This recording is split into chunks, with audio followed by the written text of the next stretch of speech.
SSC মামলার রায় বেরিয়েছে। অত্যন্ত গুরুত্বপূর্ণ রায়। ভোটের মুখে এক ধাক্কায় 23-24 হাজার শিক্ষক পদ বাতিল হয়ে গেল। চাল আর কাঁকড় আলাদা করতে পারেনি হাইকোর্ট। তৃণমূলের দুর্নীতির সৌজন্যে যোগ্য চাকরি প্রার্থীরা মার খেয়ে গেলেন।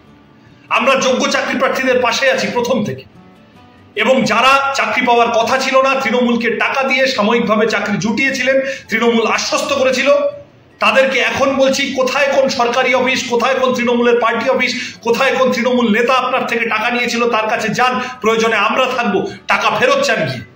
মানুষকে লুট করে, মানুষকে বিভ্রান্ত করে যারা আঙুল ফুলে কলা গাছ হয়েছে তাদের শাস্তি প্রয়োজন। এ শুধু এসএসসি বলে নয়, টেট, অন্যান্য পিএসসি, যাদবপুরের তৃণমূল প্রার্থী টেটে নাম জড়িয়েছে, কেন্দ্রীয় তদন্তকারী সংস্থা একবার ডাকলো গেলেন, পরের বার ডাকলো গেলেন না, কেউ কিছু বলল না। তার মানে কি সেটিং? কোন সেটিং এর বরাব হয়, কোন সেটিং এর ভরসায় তৃণমূল দুর্নীতি করে গেছে এতদিন? আমরা এগুলোর জবাব চাই, দুর্নীতিগ্রস্তদের শাস্তি চাই।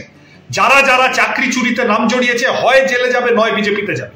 বিজেপিতে গিয়ে পার পাবে না, জেলে পাঠানোর জন্য লাল ঝান্ডা আছে।